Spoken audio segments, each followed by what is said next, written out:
Yes, I've been asked to speak on effective mechanical communications. And first I would say is try to do something priceless. There are many ways to communicate, but one of the arts that has been lost in our trade, it seems like, is written communications.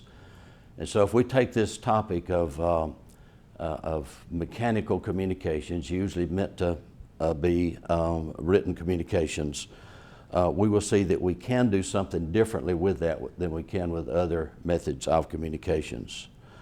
During my career, one of my most interesting and effective employees had some odd rules of life. 3 of his rules involved baling wire, duct tape, and one-page letters. The rule about baling wire was that he could fix and make a permanent repair on almost anything with baling wire. If he couldn't find baling wire, he would use copious quantities of duct tape to effect a repair until he could find more baling wire. His rule of one-page letter was endless frustration to me. On numerous occasions, I have discussed with him that there was probably more information that needed to be given than just one page in a letter. But he continued to hold fast to that rule of information on one page. I struggled with this until I found out quite by accident that he hit on this rule while he was in the military. He served for a short time during the presidency of Dwight Eisenhower.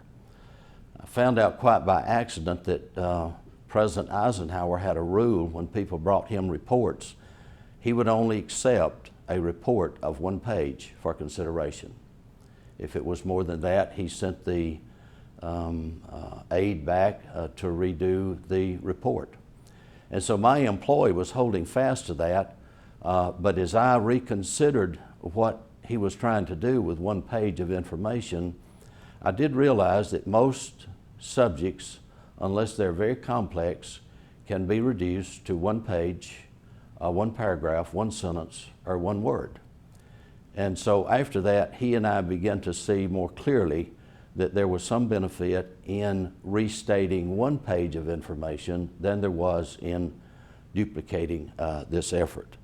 So his tenure and his career with me was quite helpful in seeing that there was a way always to reduce complex problems to something less than a report.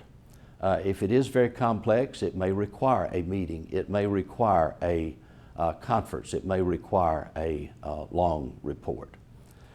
During his work with me, he also had a habit that drove me somewhat to distraction, but it turned out to be quite helpful. He kept on his desk at all time a box of small envelopes, and every time he left the office, he picked up an envelope, stuck it in his pocket, and it would come back filled with notes. In our day today, we seem to depend on electronic devices to keep our thoughts and our ideas collected. He used a small envelope.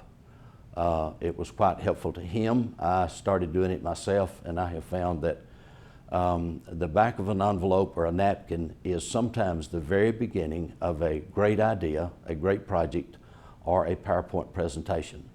And so I would say, even though you have only a small envelope to start with, you can do something priceless with it.